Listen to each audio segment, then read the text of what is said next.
सप्तपुरियों में पुरी हो या चार धामों में धाम, सर्वोपरि पुरी धाम में जगन्नाथ का नाम। जगन्नाथ की पुरी भारत में ही नहीं बल्कि दुनिया भर में प्रसिद्ध है। उड़ीसा प्रांत के पुरी में स्थित श्री जगन्नाथ का मंदिर श्री कृष्ण भक्तों की आस्था का केंद्र ही नहीं बल्कि वास्तुकला का भी बेजोड़ नमूना है। इसकी बनावट के कुछ राज तो आज भी राशि है, जिनका भेद इंजीनियरिंग के क्षेत्र में बड़ी बड़ी डिग्रियां लेने वाले भी नहीं कर पाए। आइए आपको बताते हैं भगवान जगन्नाथ के इस मंदिर के बारे में। आइए जानते हैं पुरी के जगन्नाथ मंदिर की कहानी। कहा जाता है कि भगवान जगत के स्वामी जगन्नाथ भगवान श्री विष्णु की इंद्रानिल या कहें नीलमणि से बनी मूर्ति एक अंगुरु वृक्ष के नीचे मिली थी। मूर्ति की भव्यता को देखकर धर्म ने इसे पृथ्वी के नीचे छुपा दिया। मान्यता है कि मालवा नरेश इंद्र द्रिम्न ने, जो कि भगवान विष्णु के कड़े भक्त थे, उन्हें स्वयं श्री हरि ने अपने सपने में दर्शन दिया और कहा कि पुरी के समुद्र तट पर तुम्हें एक लकड़ी का लट्ठा मिलेगा, उससे मूर्ति का निर्माण कराओ। राजा जब तट पर पहुंचे तो उन्हें लकड़ी का लट्ठा मिल गया। अब उनके सामने यह प्रश्न था कि मूर्ति किनसे बनवाएं। कहा जाता है कि भगवान विष्णु स्वयं श्री विश्वकर्मा के साथ एक वृद्ध मूर्तिकार के रूप में प्रकट हुए।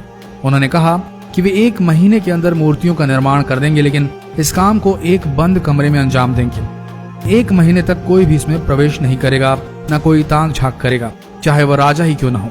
महीने का आखिरी दिन था। कमरे से भी कई दिन से कोई आवाज नहीं आ रही थी, तो कौतूहलवश राजा से रहा न गया और अंदर झांक कर देखने लगे। लेकिन तभी वृद्ध मूर्तिकार दरवाजा खोलकर बाहर आ गए और राजा को बताया कि मूर्तियां अभी अधूरी हैं, उनके हाथ नहीं बने हैं। राजा को अपने कृत्य पर बहुत पश्चाताप हुआ और वृद्ध से माफी भी मांग ली, लेकिन उन्होंने कहा कि यह दैव की मर्जी है। तब उसी अवस्था में मूर्तियां स्थापित की गईं। आज भी भगवान जगन्नाथ, बलभद्र एवं सुभद्रा की मूर्तियां उसी अवस्था में है। जगन्नाथ यात्रा। जगन्नाथपुरी में मध्यकाल से ही भगवन्नाथ की हर वर्ष पूरे हर्षोल्लास के साथ रथ यात्रा निकाली जाती है। इसमें मंदिर के तीनों प्रमुख देवता भगवान जगन्नाथ, बलभद्र और भगिनी सुभद्रा को अलग अलग रथों में पूरी विराजमान किया जाता है। पूरी तरह से सुसज्जित इस रथ यात्रा का नजारा भी भव्य दिखाई देता है। वर्तमान में रथ यात्रा का चलन भारत के अन्य वैष्णव कृष्ण मंदिरों में भी खूब जोरों पर है। अब तो छोटे छोटे शहरों में भी भगवान जगन्नाथ की रथ यात्रा के आयोजन होते हैं। जगन्नाथ मंदिर के आश्चर्य। 4 लाख वर्ग फुट के विस्तृत क्षेत्र में फैला भगवान जगन्नाथ का यह मंदिर 4 दीवारी से घिरा है और कलिंग शैली की मंदिर स्थापत्य कला व शिल्प के प्रयोग से बना भारत के भव्य स्मारक स्थलों में शुमार है। मंदिर का मुख्य ढांचा 214 फुट ऊंचे पाषाण चबूतरे पर बना है। मूर्तियां इसके भीतर आंतरिक गर्भगृह में मुख्य देवताओं की मूर्तियां स्थापित है। वैसे तो भारत के बहुत सारे मंदिरों के साथ आश्चर्य जुड़े हुए हैं, लेकिन जगन्नाथ मंदिर से जुड़े आश्चर्य बहुत ही अद्भुत है। कहते हैं प्रत्यक्ष को प्रमाण की आवश्यकता नहीं होती। भगवान जगन्नाथ के इस मंदिर पर जाकर कोई भी इन आश्चर्यों को देख सकता है, लेकिन बहुत प्रयासों के बाद भी अभी तक इन रहस्यों से पर्दा नहीं उठा है। इनमें से कुछ रहस्य इस प्रकार है। हवा के खिलाफ लहराती है ध्वजा। मंदिर के शिखर पर स्थित ध्वज हमेशा हवा की विपरीत दिशा में लहराता है। ऐसा क्यों होता है, ये एक रहस्य ही बना हुआ है। एक और अद्भुत बात इस ध्वज से जुड़ी है, वो ये है कि इसे हर रोज बदला जाता है और बदलने वाला भी उल्टा चढ़कर ध्वज तक पहुंचता है। मान्यता है कि यदि एक दिन ध्वज को ना बदला जाए तो मंदिर के द्वार 18 साल तक बंद हो जाएंगे। सुदर्शन चक्र। मंदिर के शिखर पर ही अष्ट धातु निर्मित सुदर्शन चक्र है। इस चक्र को नील चक्र भी कहा जाता है और इसे बहुत ही पवित्र माना जाता है। इसकी खास बात यह है कि यदि किसी भी कोने से, किसी भी दिशा से इस चक्र को आप देखेंगे तो ऐसा लगता है जैसे इसका मुंह आपकी तरफ है। दुनिया की सबसे बड़ी रसोई।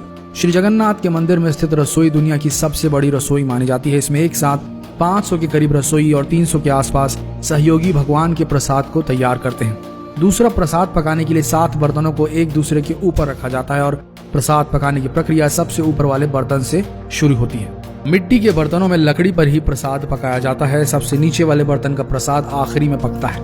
हैरत की बात यह भी है कि मंदिर में प्रसाद कभी भी कम नहीं पड़ता और जैसे ही मंदिर के द्वार बंद होते हैं प्रसाद भी समाप्त हो जाता है। मंदिर के अंदर नहीं सुनती लहरों की आवाज। ये भी किसी रहस्य से कम आपको नहीं लगेगा कि मंदिर के सिंहद्वार से 1 कदम आप अंदर रखें तो आपको समुद्र की लहरों की आवाज सुनाई देना बंद हो जाएगी, विशेषकर शाम के समय। आप इस अद्भुत अनुभव को बहुत अच्छे से महसूस कर सकते हैं, लेकिन जैसे ही मंदिर से बाहर कदम निकाले आपको स्पष्ट रूप से लहरों की आवाज सुनाई देनी शुरू हो जाएगी। मंदिर के ऊपर नहीं मारते परिंदे भी पर। एक कहावत तो आपने सुनी होगी कि हाँ, मर्जी के बिना परिंदे भी पर नहीं मार सकते, लेकिन जगन्नाथ मंदिर में तो इस कहावत को सच होते आप अपनी आंखों से देख सकते हैं। परिंदों का पर मारना तो दूर, हवाई जहाज तक मंदिर के ऊपर से नहीं गुजरते। नहीं होती ऊपरी हिस्से की परछाई। ये तो विज्ञान का नियम है कि जिस पर भी रोशनी पड़ेगी उसकी छाया भले ही आकार में छोटी या बड़ी बने, लेकिन बनेगी जरूर। लेकिन भगवान जगन्नाथ के मंदिर का ऊपरी हिस्सा विज्ञान के इस नियम को चुनौती देता है, क्योंकि दिन के किसी भी समय इसकी परछाई नजर नहीं आती। यहाँ बहती है उल्टी गंगा। अक्सर समुद्री इलाकों में हवा का रुख दिन के समय समुद्र से धरती की तरफ होता है, जबकि शाम को उसका रुख बदल जाता है और धरती से समुद्र की ओर बहने लगती है। लेकिन यहाँ भगवान जगन्नाथ की माया इसे उल्टा कर देती है और दिन में धरती से समुद्र की ओर व शाम को समुद्र से धरती की ओर हवा का बहाव होता है। कैसे पहुंचे उड़ीसा के जगन्नाथपुरी के धाम? वैसे तो जब भक्त का बुलावा भगवान करते हैं तो वह दुर्गम से दुर्गम स्थल पर भी पहुंच जाता है, और जब उसकी मर्जी नहीं होती तो आंखों के सामने होते हुए भी प्राणी अंदर प्रवेश नहीं कर सकता। जगन्नाथपुरी पहुंचने के लिए रेल, सड़क, वायु किसी भी मार्ग से देश के किसी भी हिस्से से आसानी से पहुंचा जा सकता है। तो दोस्तों, ये थी जगन्नाथपुरी से जुड़ी कुछ रहस्य और कुछ की कहानी। आशा करते हैं वीडियो आप सबको पसंद आया होगा। ऐसे ही वीडियोस के लिए बने रहिए हमारे इस नए पेज शिव पुराण के साथ। धन्यवाद।